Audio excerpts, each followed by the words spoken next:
A Lutheran pastor in Wisconsin told me about the Sunday morning that broke him.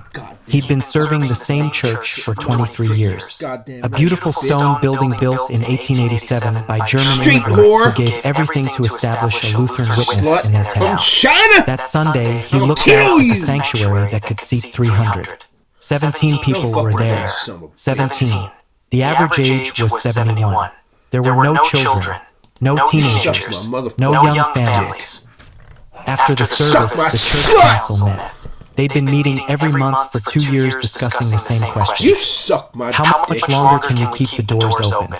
The building needed a new roof. $40,000 they didn't have. Their savings were almost gone. Within 6 months, they'd have to close. He said, I buried the people who built this church. I baptized their grandchildren. And now I'm going to be the one who turns off the lights for the last time. Multiply that scene across Lutheran America. Hundreds of churches closing every year. Congregations that survived the Depression, street whore, 2 world wars, and every cultural shift of the 20th century couldn't survive the 21st.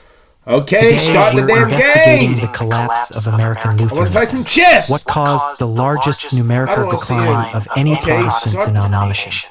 Why churches that stood for centuries are closing at record rates? What both major Lutheran bodies got wrong? And what this reveals about the future of historic Christianity in America. If you want to understand one of the most significant religious shifts in American history, subscribe now. Because what's happening to the Lutherans is a warning for every traditional denomination, and your church might be next. To understand how catastrophic this is, you need to see the numbers in context. The Evangelical Lutheran Church in America, the ELCA, was formed in 1988 through a merger of 3 Lutheran bodies. At its founding, it had 5.3 million members. Today, it has 2.9 million. That's a loss of 2.4 million members in 36 years. But the decline is accelerating. In the past decade alone, the ELCA lost over 800,000 members. That's not natural attrition from deaths. That's people leaving faster than the denomination can replace them. The Lutheran Church Missouri Synod, the LCMS, the more conservative Lutheran body, isn't doing much better. In 1980, they had 2.7 million members. Today, they have 1.8 million. That's a loss of 900,000 members. Combined, American Lutheranism has gone from 8 million to less than 5 million in 40 years. And the trajectory is getting steeper, not leveling off. Here's what makes this particularly devastating. Lutherans weren't a fringe movement. They were mainstream American Protestantism. Lutheran churches were in every small town across the Midwest. Lutheran colleges educated hundreds of thousands. Lutheran social services operated hospitals, nursing homes, and adoption agencies nationwide. This was institutional Christianity with deep roots, significant resources, and cultural influence. And it's collapsing. The closure rate tells the story. The ELCA closes approximately 150 churches per year. The LCMS closes about 50. That's 200 Lutheran churches shutting their doors every 12 months. 200 communities losing their Lutheran witness. 200 buildings being sold or demolished. 200 congregations that believed they'd last forever ending within a generation. But the numbers don't capture the human cost. Let me show you what's actually happening on the ground. Pastor Thomas's story, the last service. Pastor Thomas served a rural Lutheran church in Iowa. The congregation was founded in 1871 by Norwegian immigrants. For 150 years, it had been the center of community life. Weddings, funerals, baptisms, confirmations. Generations of families raised in that church. In 2023, they held their final service. 43 people attended. Most were in their 70s and 80s. They sang "A Mighty Fortress is Our God." Come on, you Luther's great hymn. People wept. Pastor Thomas told me, these were people who gave their entire lives to this church. They taught Sunday school for 50 years. They served on every committee. They believed their grandchildren would worship here. And now they're watching it die. The grief is unbearable. Move, you whore! After the final service, the building was sold to a developer who turned it into apartments. The cross was removed. The stained glass was sold. 150 years of Lutheran witness erased in an afternoon. Sarah grew up ELCA Lutheran in Minnesota. Now Baptized as an infant. Confirmed at 14. Attended Lutheran youth gatherings. She loved her church. In college, she drifted away. Not because of crisis or conflict. Just because the church didn't seem relevant anymore. The liturgy felt repetitive. The sermons were fine but not compelling. Her friends weren't going to church. She got busy. After graduation, she tried visiting Lutheran churches a few times. They were mostly elderly. The music felt dated. Nobody her age was there. She felt like an outsider in the tradition that raised her. God damn it. She told me, "I don't have anything against Lutheranism. I still consider myself Christian. I just don't see what the Lutheran Church offers that I can't get elsewhere on my own. Feels like a relic from my grandparents' generation." Now she attends a non-denominational megachurch occasionally. She doesn't identify as Lutheran anymore, and she probably never will again. The declining seminary.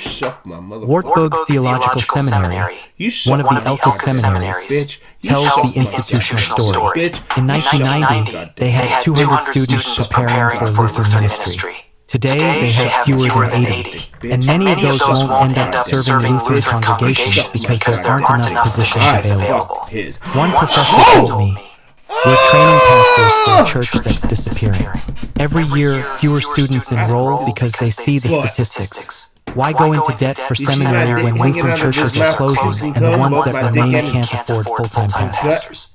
The professor said he sometimes wonders if he's teaching the last generation of Lutheran pastors in America. The merger that wasn't. In small towns across the Midwest, Lutheran churches from different synods that spent a century refusing to worship together are now merging out of desperation. ELCA and LCMS congregations that were theologically divided, sometimes literally across the street from each other, are combining because neither can survive alone.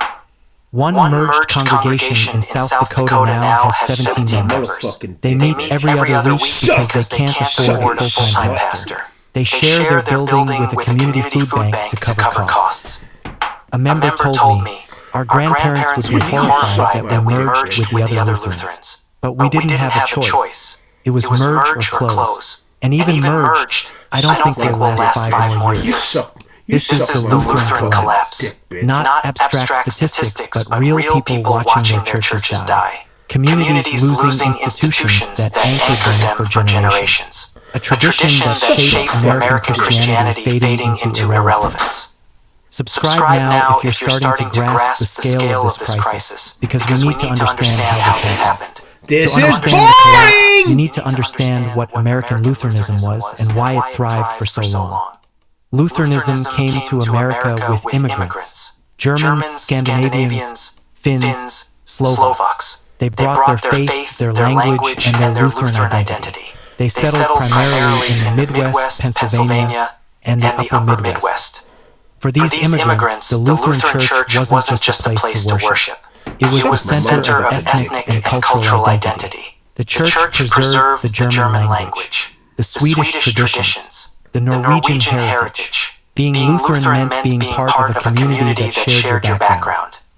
Lutheran churches built schools so children could learn in their native language. They created social organizations, mutual aid societies, and cultural groups. The church was everything. This created incredibly strong Lutheran loyalty. You were born Lutheran. Baptized Lutheran, married Lutheran, buried Lutheran. Leaving the Lutheran Church meant leaving your entire community and cultural identity. For generations, this model worked. Lutheran churches were packed. Lutheran colleges thrived. Lutheran institutions had massive influence. Lutheranism was one of the largest Protestant traditions in America. But this strength contained the seeds of collapse. Because Lutheranism was so tied to ethnic identity, it struggled when that ethnic identity faded. By the mid-20th century, assimilation was complete. Third and fourth generation Lutherans spoke English, not German or Swedish. They married outside their ethnic groups. They moved away from the tight-knit Lutheran communities. The cultural glue that held Lutheranism together dissolved, and many Lutheran churches didn't know how to be Lutheran without the ethnic identity. In 1988, three Lutheran bodies merged to form the Evangelical Lutheran Church in America. The merger was supposed to create a strong, unified Lutheran witness. Instead, it accelerated the decline. The ELCA from the beginning leaned progressive. The merger documents emphasized social justice, inclusivity, and engagement with modern culture. Many saw this as faithful adaptation to changing times. Others saw it as compromise with secular values.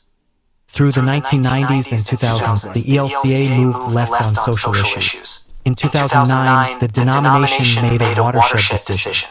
They voted to allow congregations to recognize same-sex relationships and to allow partnered gay and lesbian individuals to serve as clergy. The vote was close. 68% in favor, 32% opposed, but it fractured the denomination. Conservative ELCA churches and members were devastated. They believed the denomination had abandoned biblical authority. Many felt betrayed by leadership that they believed had steered the church away from historic Christianity. Over the next decade, approximately 600 ELCA congregations left to form a new Lutheran denomination, the North American Lutheran Church. Thousands more members simply left organized Lutheranism entirely. But here's the crucial point. Even as the ELCA moved progressive to attract younger, more liberal Christians, it didn't work. The hope for influx of progressive Christians never materialized. Young progressive Christians weren't looking for a progressive Lutheran church. If they were religious at all, they went to non-denominational churches or stopped attending entirely. Progressive theology didn't make the ELCA grow. It just accelerated the loss of traditional members without replacing them. The ELCA made a bet that embracing progressive positions would make them relevant to modern Americans. They lost that bet catastrophically. Membership has declined every single year since the 2009 decision, with losses accelerating rather than slowing. Meanwhile, the congregations that left to form more conservative Lutheran bodies took significant financial resources with them. Properties, endowments, active members who gave generously. The ELCA was left smaller, older, and financially weaker. You might think the Lutheran Church Missouri Synod, the conservative Lutheran body, would be thriving while the ELCA declined. You'd be wrong. Man, look at this. The LCMS maintained traditional theology. They opposed women's ordination. They held to biblical inerrancy. They rejected the progressive shifts that fractured the ELCA. But they're declining almost as fast. Why? Because theological conservatism alone doesn't create growth. The LCMS avoided the Elkis progressive controversy, but they didn't solve the underlying problems facing all of Lutheranism. The LCMS has struggled with rigid traditionalism.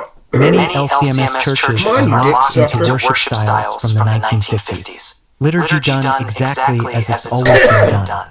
Hymns from centuries ago. Resistance to contemporary music or informal worship. This preserved Lutheran identity but made the churches feel like museums to younger generations. People visiting LCMS churches often describe them as cold, formal, and unwelcoming to outsiders who don't know the liturgy.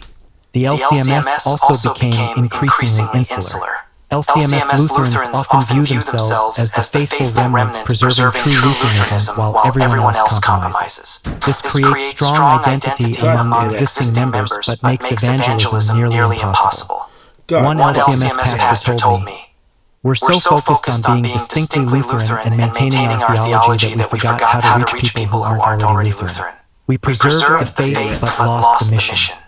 The LCMS is also dealing with demographic collapse. Their membership is overwhelmingly elderly. Young families are rare. When older members die, there's no one to replace them.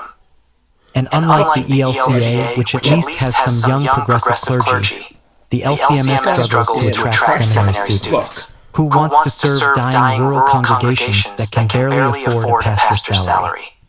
But the theological and cultural issues are symptoms of deeper structural problems that both Lutheran bodies share. Lutheranism is built on a strong denominational identity. You're not just a Christian or even just a Protestant. You're a Lutheran. You attend Lutheran churches. You support Lutheran institutions. Come on, you slut. But Americans, especially younger Americans, don't think denominationally anymore. They choose churches based on worship style, preaching quality, programs for their kids, and whether they feel welcomed. Denomination is irrelevant.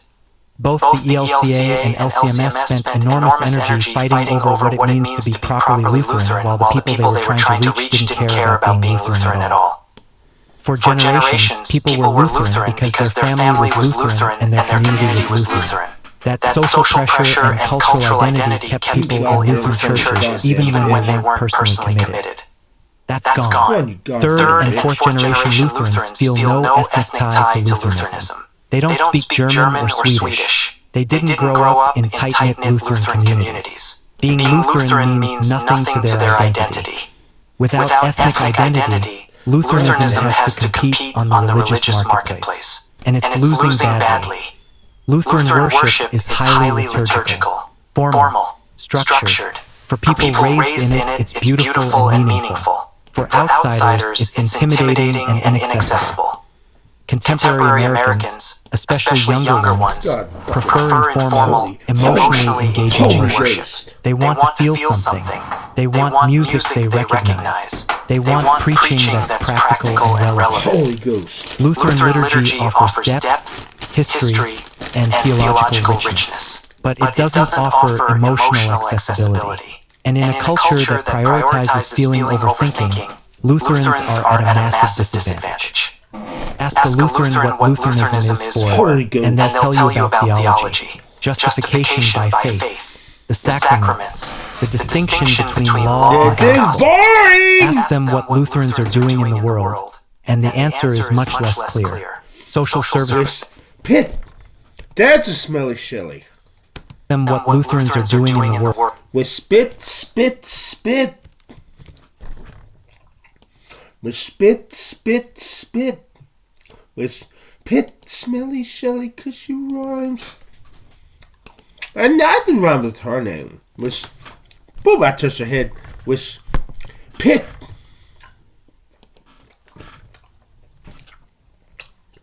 I love myself a smelly Shelly. That's a smelly Shelly.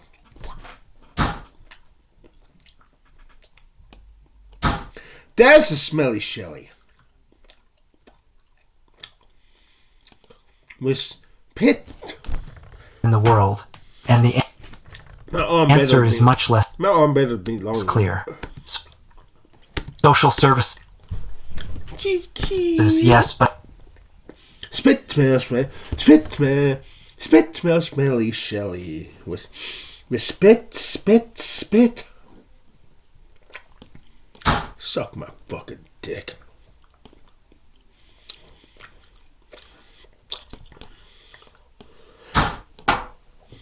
With Pitt, smelly Shelly, 'cause she rhymes. And nothing rhymes with her name. With Pitt. With Pitt. With spit, spit, spit. Suck my fucking dick.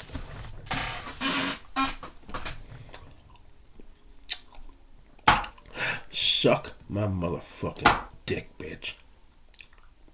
Now fucker, suck my fucking dick.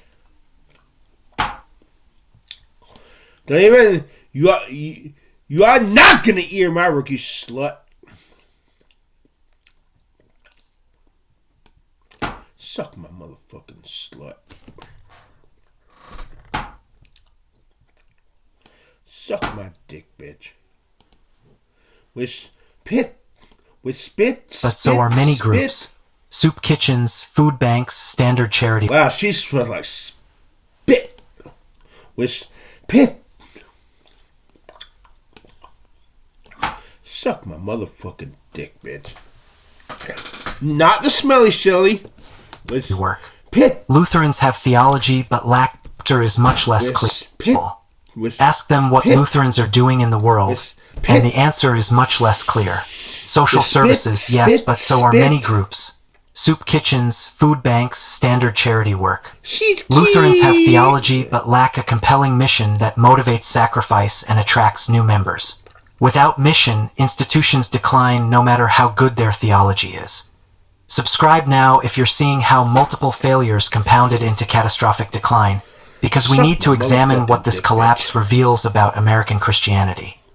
The Lutheran collapse destroys the idea that right theology automatically produces healthy churches. Both the ELCA and LCMS have sophisticated theology.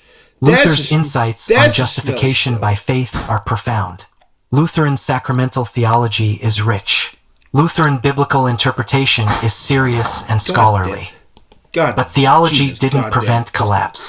The ELCA's progressive theology didn't attract new members. The LCMS's conservative theology didn't either. This reveals something crucial.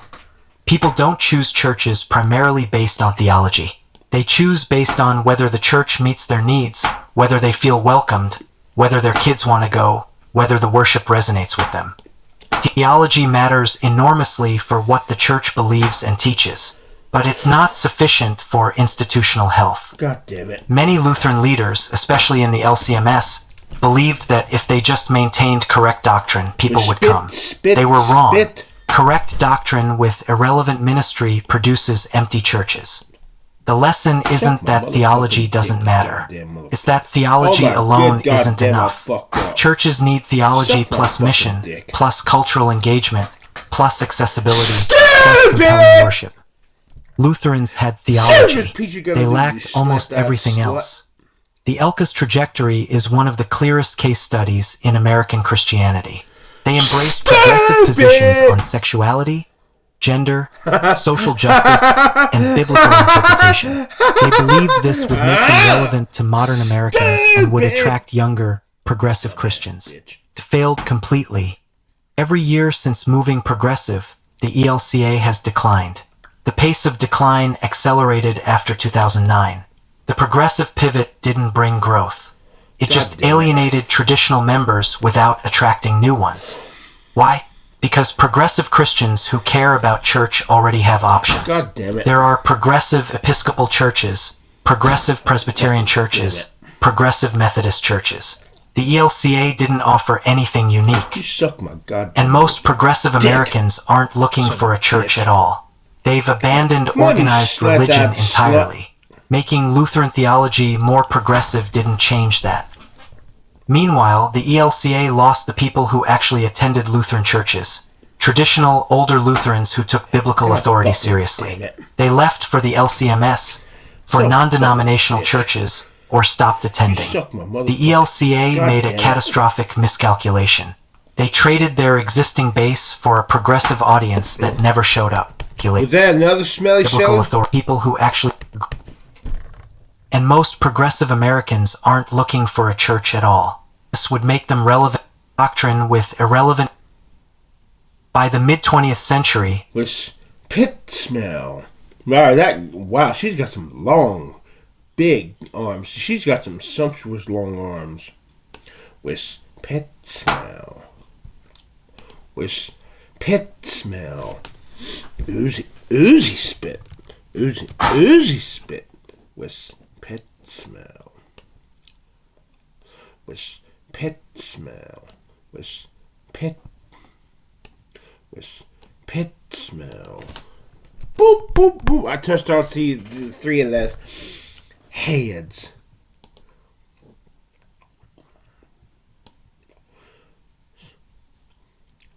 You suck my goddamn motherfucking dick. Oozy spit. With pit smell. With pit smell. Assimilation. Has she got Jewel Scott's arms? Was complete.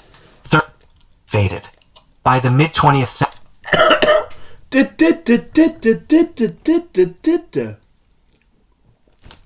Has she got Jewel Scott's arms?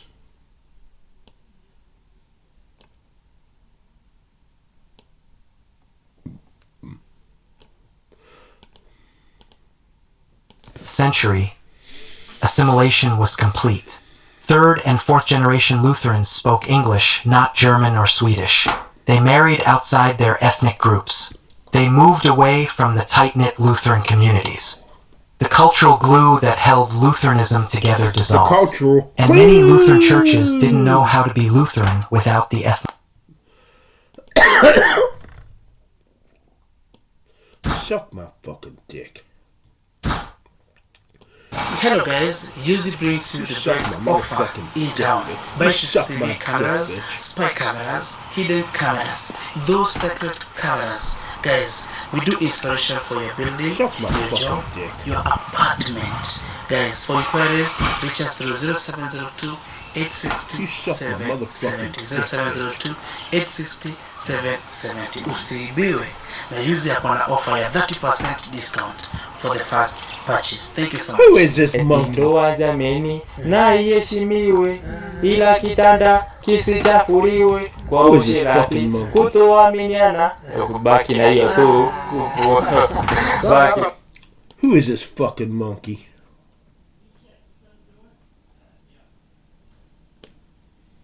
Why Christian men are not sliding into your DMs. Now the reason Christian men are not doing this is for a multitude of reasons. So number one, typically they are those who want to seek to invest, right, in an actual relationship. It's so easy nowadays to just send messages back and forth, right? And ladies, aren't you tired of just receiving messages all the time? Or maybe you just get a few, or maybe you haven't gotten some in a while, but in some years ago or some months ago you were getting a lot, right? Seasons vary, but the point to understand, right? You don't need to find validation in a social media platform in which people are sliding into your DMs based upon certain selfies that you're taking in order to get that sort of grandiose encouragement. And all the while, right, these people aren't even for you. God many times he looks at his daughters and he looks at their heart. If their heart is pure, you know what he's going to do? He's not going to let impurity get close to her. He's not even going to let Christian men, right, who may be born again, but they're still stuck in sexual morality and all these other things, which they are babes in Christ. And God is needing to grow them up substantially. He's not going to let them entertain you or send DM even. And the reason is because God is protecting you. He sees your heart for Him, so therefore He's going to bring the man who has the same heart for you. Right? God doesn't have a limited amount of options. God is working on a lot of individuals, right? But God can do anything in a moment's notice. So we don't need to override ourselves and the logic of understanding who God is and say, well, there's no one out there. All the good Christian men are gone. No, they are out there. But God is preparing them, He's growing them, He's making them spiritual leaders, He's getting them out of habitual states of sin, all these different things, right? So don't be discouraged if a Christian man isn't doing that, because they're just going to be going off of looks, right? And then there might, in the conversation with these weaker individuals, there's no substance. It's just all about your physical attraction. And then you find, wow, this person really lacks depth in the Lord. And then you just wasted some time messaging back and forth, right? Some of them, they're absolutely not ready to lead spiritually. And so God's not going to have you waste your time there, right? There are those that God just simply blocks off from even remotely being able to contact you. And you need to understand, right, is that not all born-again believers are spiritual leaders, right? God wants to make all of them there, but some people just entered the faith yesterday. And you don't want someone who just entered the faith yesterday to be sliding in, and he looks handsome, and you're talking back and forth, right? And then you're like, okay, when are they going to ask me, for a FaceTime call, a FaceTime date, or when are they going to ask me, to go to a restaurant if I'm close by, whatever it is, right? God damn it. You're sitting there wondering what they're doing, and they're not doing it because they are not. They don't have the intelligence here, right? You don't want to be with someone who is spiritually, emotionally, mentally immature, right? And so therefore, the reason this isn't happening is because God is protecting you. So don't find your validation in the amount of messages, right? Back in the day, I used to find that in the likes, in the DMs that were going on, right? And getting women's phone number and the amount of women at the same time. Right? I found my identity in all this back in the day in like high school and college, but that was vanity. It was foolishness, right? So this is boring as shit. Saturday mornings in 1973 meant one thing: gathering around the television with a bowl of cereal to watch your favorite superheroes save the world. Super Friends brought together the Justice League in a way that introduced an entire generation to DC's greatest heroes. But behind those colorful animated adventures lies a fascinating story of creative decisions, behind-the-scenes drama, and unexpected legacies. These are 10 surprising facts you didn't know about Super Friends from 1973. Fact 10, Hanna-Barbera almost didn't get the show. When DC Comics decided to bring their superheroes to Saturday morning television, Hanna-Barbera wasn't the obvious choice. Filmation, the studio behind the Superman or Aquaman Hour of Adventure and the Batman or Superman Hour, seemed like the natural fit. They'd been producing DC superhero cartoons since 1966 and had established relationships with the comic book company. Filmation had the experience, the track record, and most importantly, they understood how to handle superhero properties with the right balance of action and drama. But CBS, the network that would air Super Friends, had a strong partnership with Hanna-Barbera, who were dominating Saturday morning ratings with shows like Scooby-Doo, Where Are You?, and The Flintstones. The network executives knew Hanna-Barbera's production system inside and out. They knew the studio could deliver episodes on time and on budget, something that mattered enormously in the fast-paced world of Saturday morning television. The network executives pushed hard for Hanna-Barbera to get the contract, believing their production style and proven track record with younger audiences made them the better choice. They also knew that Hanna-Barbera had perfected the art of limited animation, a technique that kept costs down while still delivering entertaining shows. This was crucial because Saturday morning budgets were notoriously tight. DC was initially hesitant, concerned that Hanna-Barbera's approach might be too comedic for their flagship heroes. They'd seen how Hanna-Barbera handled action in shows like Johnny Quest and the Herculoids, which were more lighthearted than DC wanted for Superman and Batman. There were meetings where DC representatives expressed worry that their heroes might end up with the same treatment as Yogi Bear or Fred Flintstone. But William Hanna and Joseph Barbera personally pitched their vision for the show, emphasizing they would treat the characters with respect while making them accessible to children. They brought concept art that showed serious, heroic versions of the Justice League members. They talked about their understanding that these weren't just cartoon characters, but American icons who needed to be handled with dignity. They promised that while the show would be appropriate for children, it wouldn't talk down to them or make the heroes into jokes. The pitch worked. They won the contract in early 1972, and production began immediately to meet the fall 1973 premiere date. The timeline was incredibly tight. The studio had to design all the characters, create the Hall of Justice and other settings, cast the voice actors, write 16 episodes, and complete all the animation in less than 18 months. It was a massive undertaking that required... God damn it.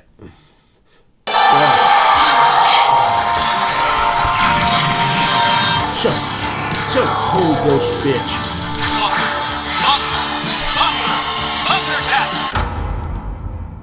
Listen up, because in 1985, a group of cat people from outer space landed on American television and absolutely dominated the toy aisles. I'm talking about Thundercats, the show that had you begging your parents for that Sword of Omens at every trip to Toys R Us. But here's the thing, by 1987, the toy line was dead, completely done. Yet somehow, the show kept going for 2 more years.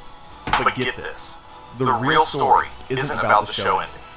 It's about how a cartoon designed to sell action figures made $40 million, changed the game forever, and then collapsed while still on the air. So in this video, I'm going to walk you through the entire rise and fall of the original Thundercats.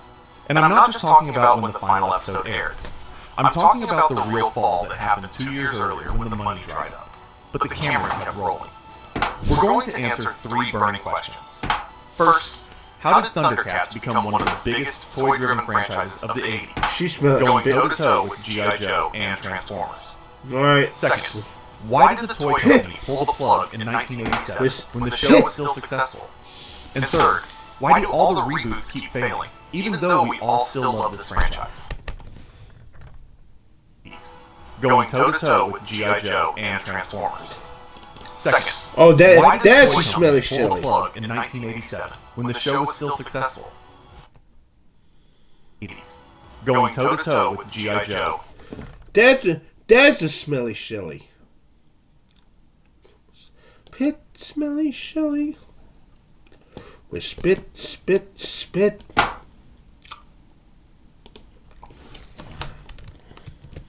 With spit, spit, spit. Oh, and Transformers.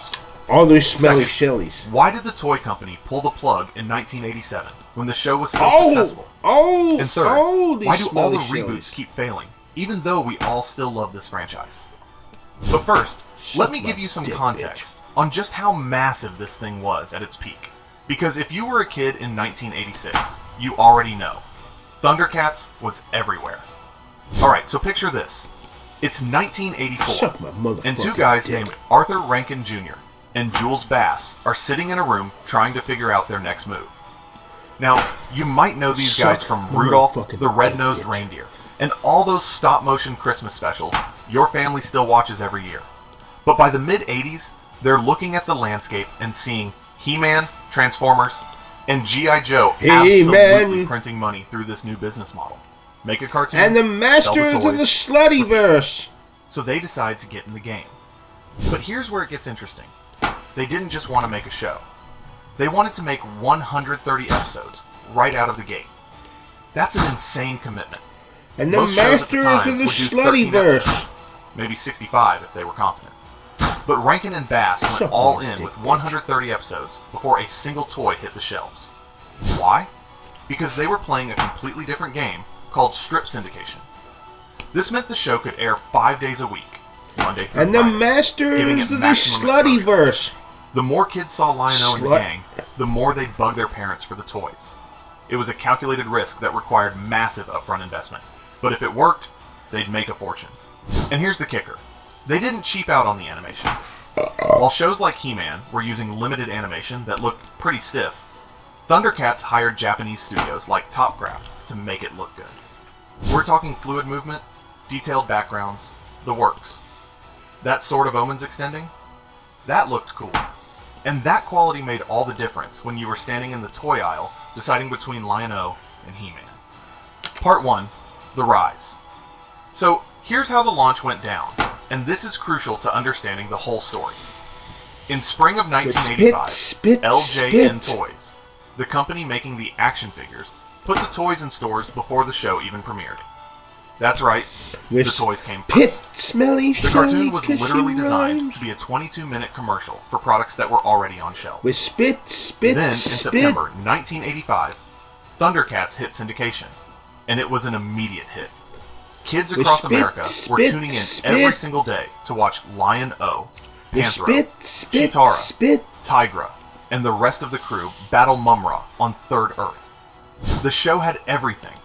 Cool characters, awesome villains, that incredible theme song, and most importantly, it looked better than almost anything else on TV at the time. The creative team was led by a guy named Leonard Starr, who developed the show's Bible and kept everything consistent across all those episodes. And let me tell you, for a show designed to sell toys, Thundercats actually had some decent storytelling. Sure, every episode had a moral at the end. This was the 80s after all. But the world building was solid, the characters had personality, and Mumra's transformation sequence was legitimately creepy. But the real genius was in the character design. These weren't just generic action heroes. They were humanoid cats with distinct personalities and weapons. Come on, slut. Lion-O had the Sword of Omens. Panthro had the nunchucks. Chitara was fast. Tigra could turn invisible. Each character gave kids a reason to want multiple things, and LJN knew exactly what they were doing. Now, 1986. That was the year Thundercats absolutely exploded. We're talking fever pitch levels of success.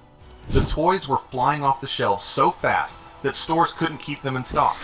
If you wanted the Cat's Lair playset or Mumra's Tomb, you better believe you were calling multiple stores or getting on a waiting list. Thundercats was competing directly with the biggest names in the business. G.I. Joe, Transformers, even He-Man. And it was holding its own. The show was pulling massive ratings, and LJN was expanding the toy line like crazy. We're not just talking action figures here. We're talking board games, lunchboxes, backpacks, clothing, school supplies. If you could slap a Thundercats logo on it, they did. Marvel Comics even launched a Thundercats comic book series through their Star imprint, and it was selling well. The franchise had achieved total market saturation. You couldn't walk through a toy store, a department store, or even a grocery store without seeing Thundercats merchandise somewhere. And here's something wild. Rankin and Bass was so confident in their formula that they immediately launched another show called Silverhawks in 1986, using the exact same production model. It was basically Thundercats in space, with bird people instead of cat people. And they even used the same creative team, including Leonard Starr. That's how hot this formula was running. But here's the thing about reaching a fever pitch. You can't stay there forever. When you saturate the market completely, when every kid who wants a Lino figure already has one, when the Cat's Lair playset is sitting in every bedroom in America, what happens next? Part 2. Now, fuck up and read this book right here. Alright, so this is where the story gets really interesting. Because the fall of Thundercats didn't happen in 1989 when the show ended. It happened in 1987. And most people don't even realize it. In 1987, after only 3 years on the market, she's LJN cute. Toys made a decision I that touched would her. kill the franchise. Hey, They terminated the action figure line. Just done. They released Series 3 with only 8 new figures, re-released 14 old ones, and didn't make any new playsets. Then they walked away. Now, you might be thinking, wait, the show was still successful, right? Why would they kill the toy line? And that's the brilliant, or brutal, part of the business. LJN didn't pull out because Thundercats was failing. They pulled out because it wasn't their best performer anymore. See, by 1987, the action figure market was absolutely dominated by Hasbro's G.I. Joe and Transformers. That's a smelly and those shows Shelly. weren't slowing down. On top of that, LJN had launched a WWF wrestling toy line, and it was outselling Thundercats. So LJN made a calculated business decision. Get out while the getting's good. They got out while the pot was still warm, as the saying goes, and moved their resources to the wrestling figures. But here's the crazy part. The show was contractually obligated to keep going. Remember that 130 episode commitment from the beginning? They still had seasons 3 and 4 to produce. So for 2 full years, from 1987 to 1989, Thundercats was on television, with no toy line supporting it.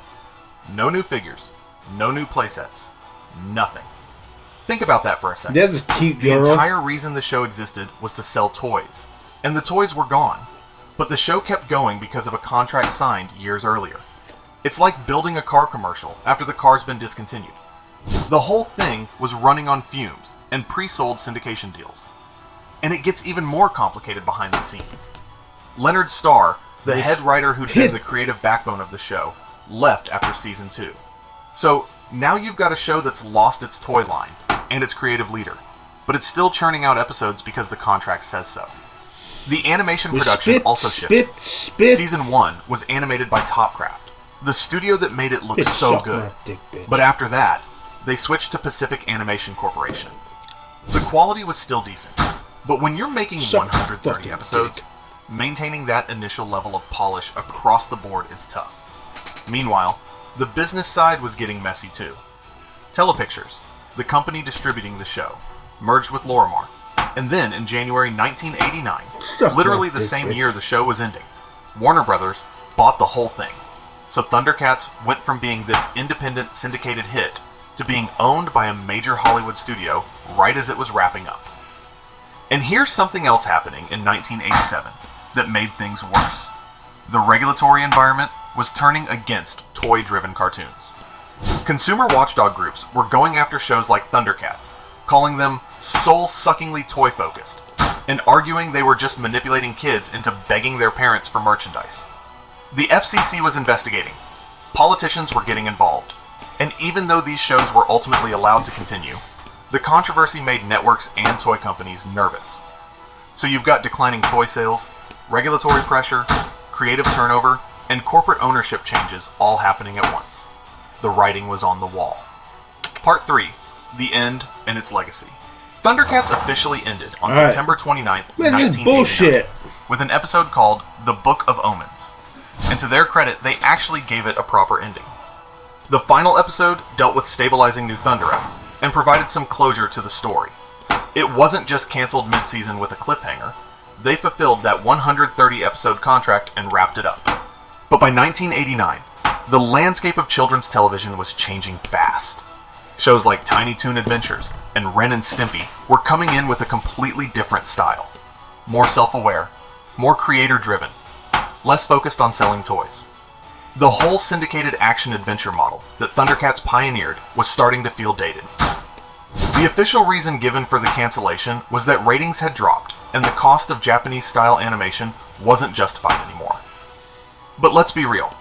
The show had been a zombie for 2 years, stumbling forward without its primary reason for existing. Damn it. The toy line died in 1987. The show just took 2 more years to catch up. Now here's what's fascinating. Thundercats never really went away. Those of us who grew up with it in the 80s never forgot it. The vintage toys became collector's items worth serious money. The show lived on through reruns, VHS tapes, and eventually DVD and streaming. Thundercats maintained this incredible nostalgia factor that kept it alive in pop culture. So, naturally, Warner Brothers, who now owned the property, tried to bring it back. In 2011, they launched a reboot on Cartoon Network, and here's the thing, it was actually good. They got Studio 4 degrees Celsius from Japan to animate it, made it more serialized and anime influenced, and critics loved it. Some fans even said it was better than the original. But it got cancelled after just 1 season, 26 episodes. Why? Because it didn't sell enough toys, and because Cartoon Network executives decided to bet on Lego's Legends of Chima instead. Sound familiar? Even said it was better than the original. But it got canceled after just 1 season. God fucking damn it.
God damn it.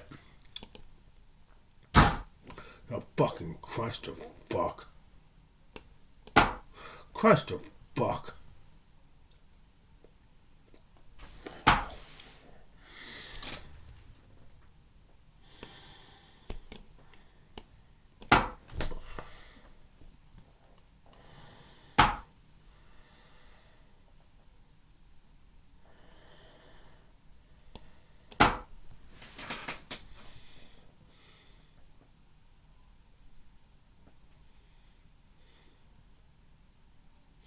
Come on, dick. Come on, bitch.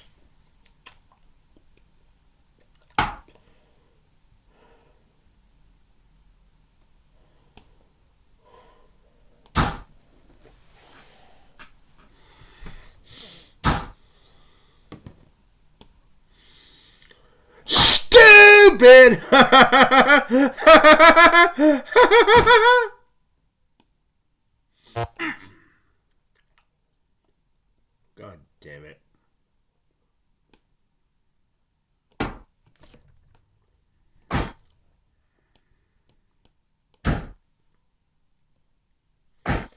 God damn it.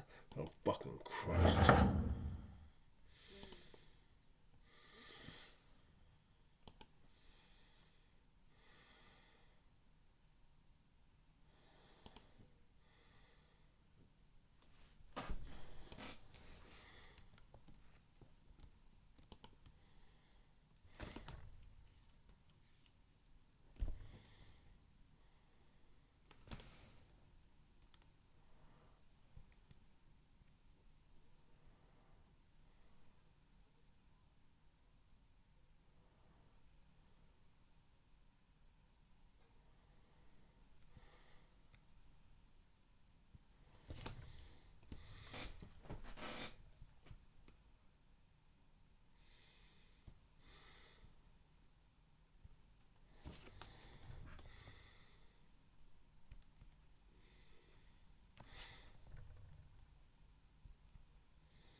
God damn.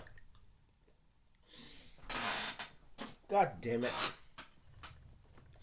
Fucking Christ. Fucking goddamn fucking nut. God fuck it. Christ, your fuck.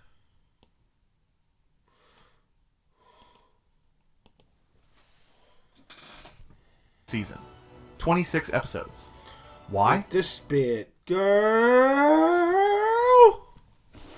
It got canceled after just one season. 26 episodes. With this bit, girl.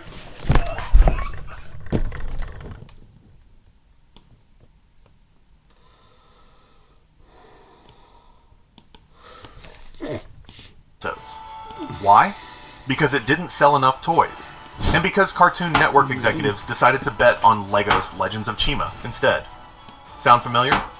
Once again, Thundercats got killed by the business side, not the creative side. Come on, Then, Dick. in 2020, they Dickhole. tried again with Thundercats Roar, Son of a bitch. which was a comedic reboot aimed at younger kids. Pit. And, yeah, that didn't really connect with the nostalgic adult fans or the new generation. It was too different. God fucking damn it. So a fucking goddamn cunt fucking bitch.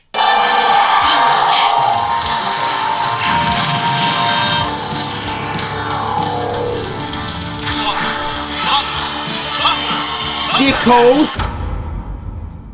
Listen up, because in 1985, a group of cat people from outer space landed on American television and absolutely dominated the toy aisles.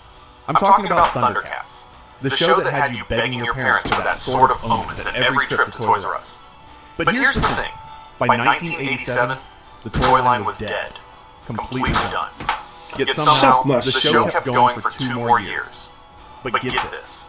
The real story isn't about the show ending. It's about how a cartoon designed to sell action figures made $40 million, changed the game forever, and then collapsed while still on the air. So in this video, I'm going to walk you through the entire rise and fall of the original Thundercats.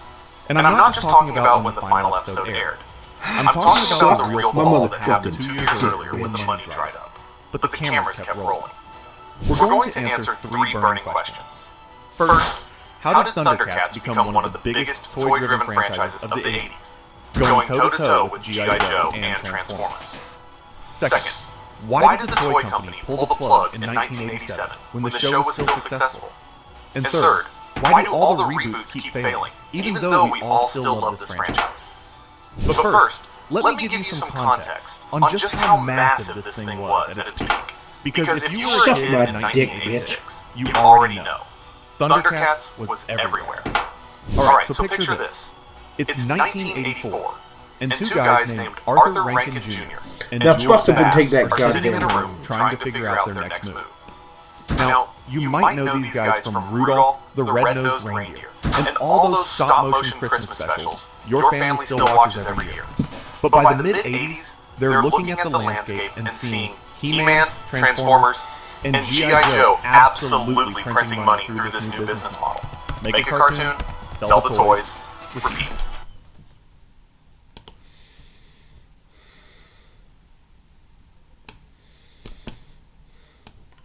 Suck my motherfucking dick, you goddamn bitch. Suck my fucking dick.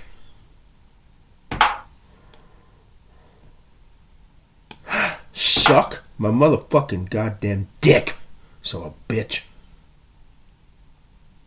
Suck my fucking dick. You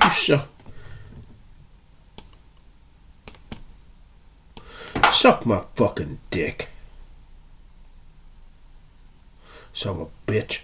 Come on, you motherfucker. Come on, you motherfucker.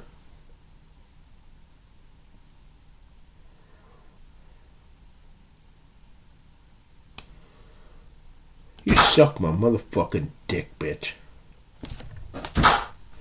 God fucking, oh, God damn it. Oh, fucking Christ, a goddamn fuck. Fucking Christ.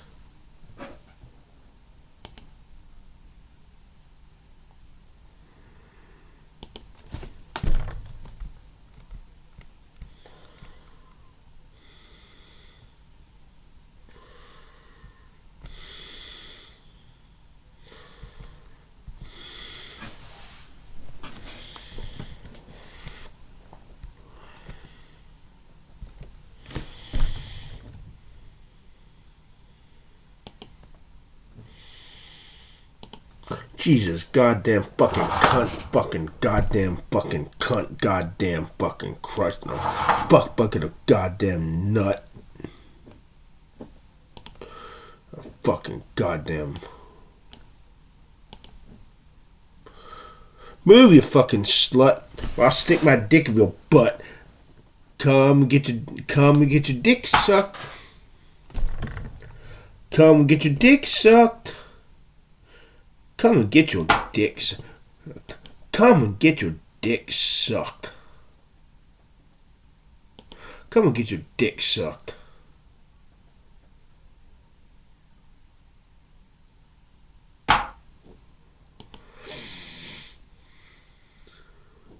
Bitch, come and get your dick sucked.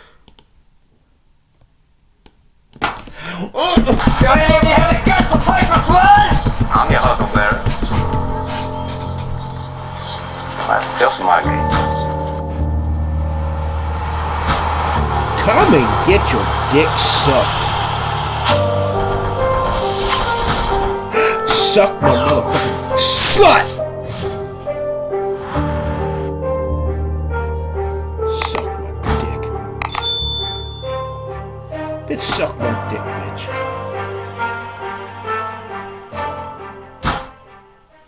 Don't even think about you, snot-eyed slut. All right. Looks like we're live. Everybody, I hope you are having a wonderful day.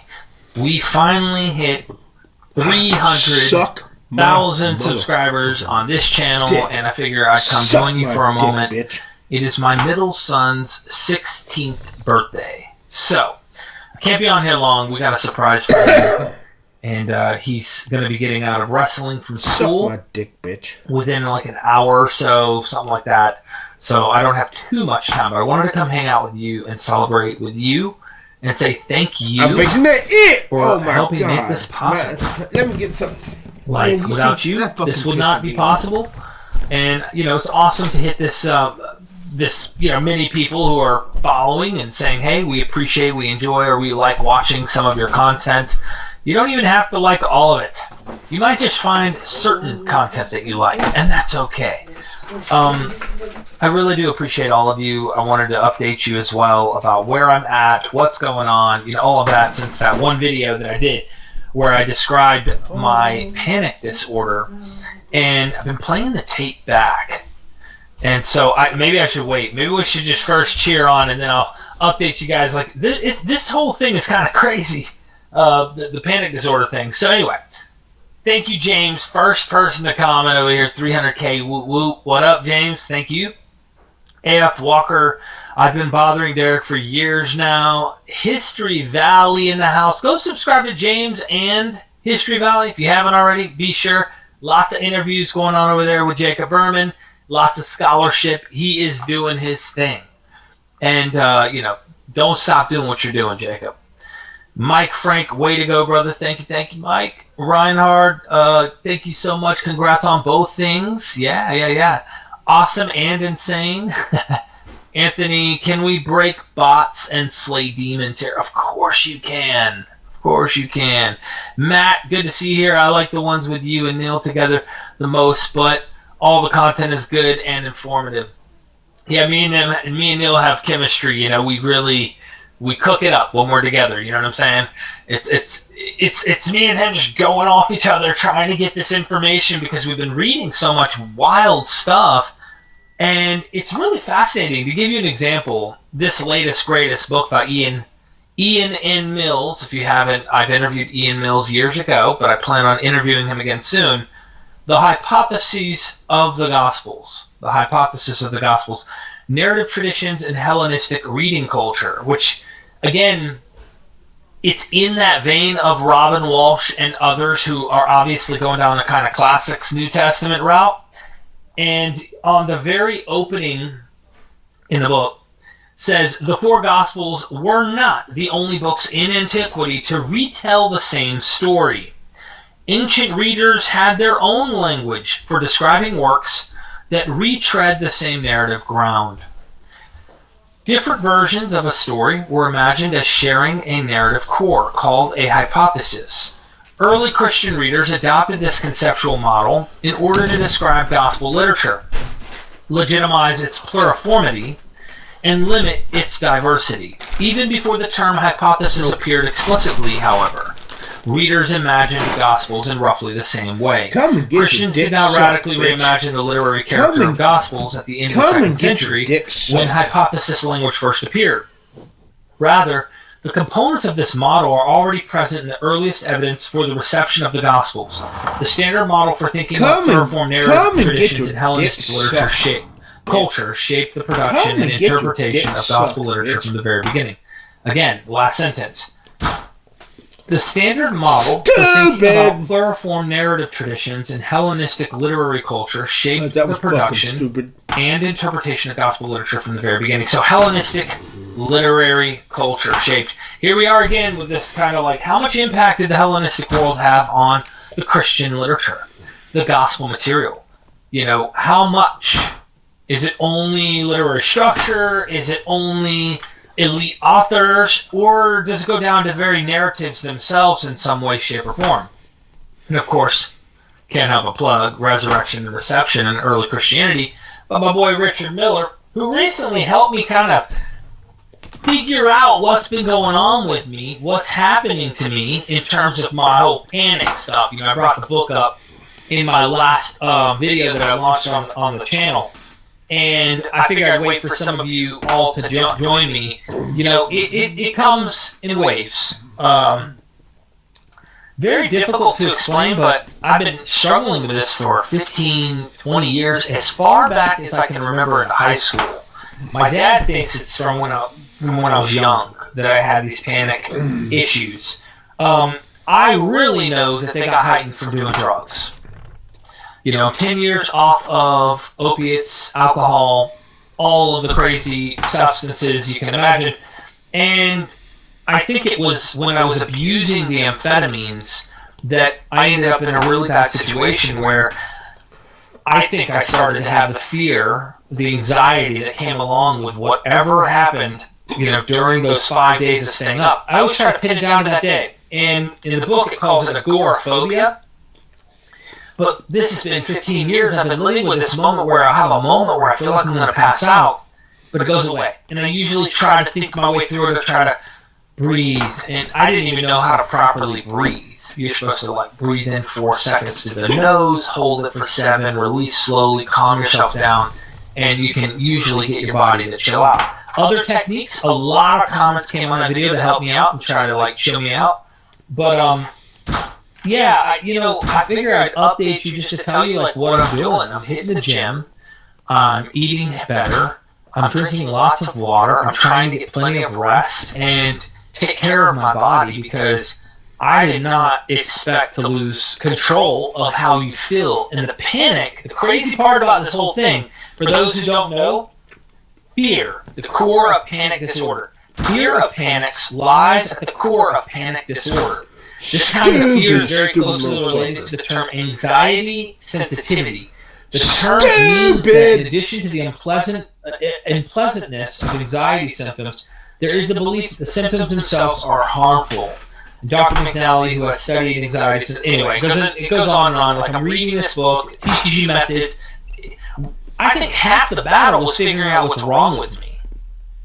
And, like, that I have been, like, freaking myself out unaware, because there's a feeling that comes with panic that you can't shake. It feels like you can't shake.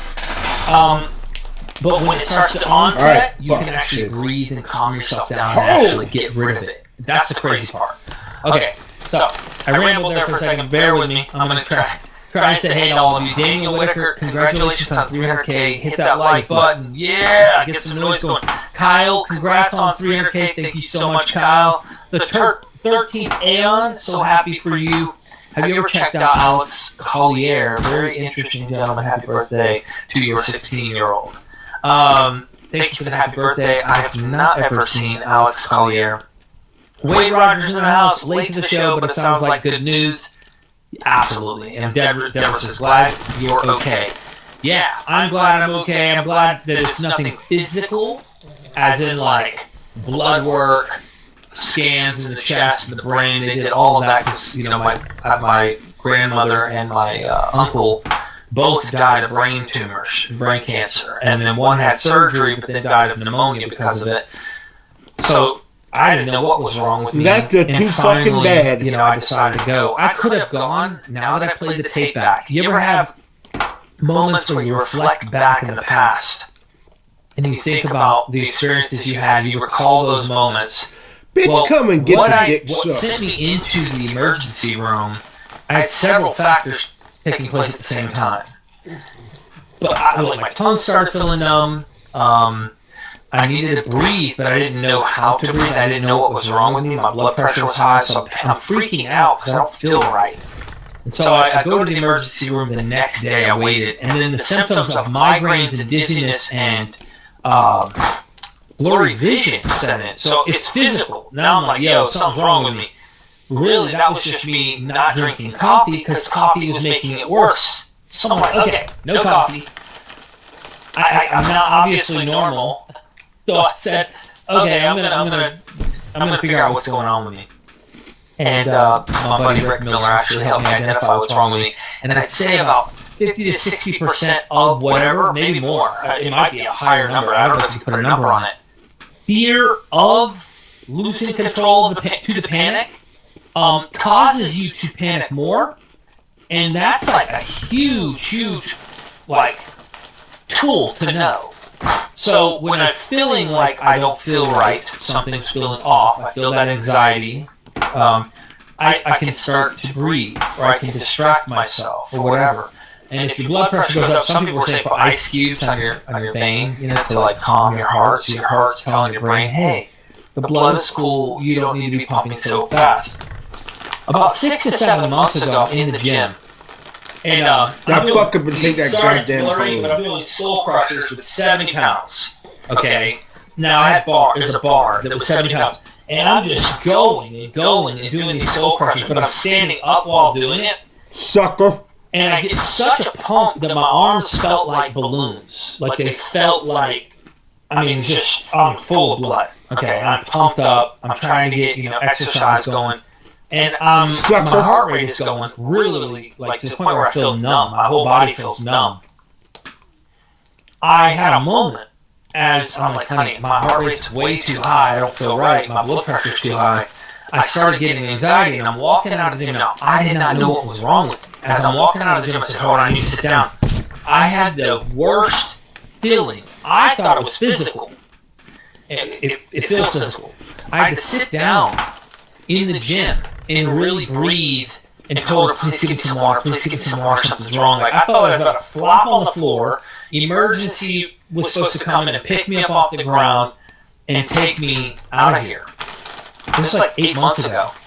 And somehow made it through those moments, and she brought me something to drink, and I calmed down. I was like, whew, man, I can't work out that hard. I'm like thinking it's just a workout. Nah, I've got something going on that's been going on for a long time, and now it's like different symptoms are attaching itself to it. It's weird. And I've been like always athletic, always outdoors. Usually my whole life I've been like a go. And so I can only, in my mind, I'm thinking, well, it was probably when I was abusing drugs in my life, when I was younger, that I did something along the way that messed it up, or did something with my wiring. Like, this is how my mind is working, because it's trying to figure out what's wrong with me. Anyway, I'm updating you on my health along the way because, you know, that's really been like an extreme situation for me that I wouldn't wish on anyone. You know, I really wouldn't wish that on nobody. And each person's going to be in a different situation in their life that might experience these things. I saw the love. There was like about 1,000 comments on that video. Come and get your which is really good. You know, lots of people are talking, and a lot of you relate. That's what really blew me away. I was like, yo, I'm not alone. This seems to be a normal human thing that people have. It even describes that, right? It literally says, like, it is estimated that the incidence of panic disorder in the total population is about 3.5%. Many people experience panic who do not have panic disorder. They have a panic in a stressful context. For example, when taking a test or speaking in public. Also, a fair number of people experience occasional out-of-the-blue panics, but only a small percentage of them go on to develop panic disorder. So you're actually learning about what the heck seems to be going on with you. And, yeah, everybody has anxiety. It's kind of how I look at that, as like different forms of it. But this it feels like some crap's going on, and I'm like, I got to get a grip on this. And so I'm doing it. Anyway. Anthony, I love promotions and money when Judas betrayed Jesus for 30 silver pieces. I fucked his hole. Never let me. This is boring. I don't understand. Is that a question? Is that, yeah, not only that, I think the story of Judas actually is mimetically lifting, in my opinion. There's several different places in the Hebrew Bible, but I would say the Joseph story. I always go back to the Joseph story, and but I don't understand the promotions part. I don't.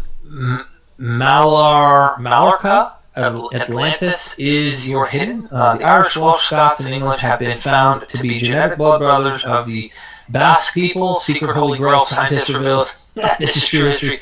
They hid, look it up, and pass it on. TWPD, early Hellenistic literature, was the first, where writing authorship wasn't just a vessel for propaganda from the ruling authority. Hellenism brought a new age of creativity and all. Love it. Mushroom, are we relapsing publicly today and privately this time? Oh my God. Yeah. Oh, by the way, I had I love the support of so many of you in the audience. About 10 years ago, I started a YouTube channel called Derek Lambert, and I documented my getting clean. I was 5 days off of heroin, and I was withdrawn on my couch, and I was alone, and I documented and kind of just told kind of the scruff of my life, some of the struggles. Then I did a day 7 video, then I did finally day 30. I'm going to meetings, doing all this stuff. And I started a channel that was just like vlogging kind of how to get clean and what helped me get clean and things like that. And so I've been very transparent about my weaknesses, about my life, about flaws and issues that I've had just as a human being that I think so many more people relate to than people who don't. And I have close friends, mostly just one major friend, who's like, man, you know, I wouldn't go public with your information because people try to weaponize it against you. There are people who hate what you do. They don't like you. They will look at it as some way of trying to knock you off of your throne, so to speak, or try to make you look like you're batshit crazy or whatever. And I'm like, I hear you, but I've always been transparent, and honestly, every time I've always been just open and honest with everybody.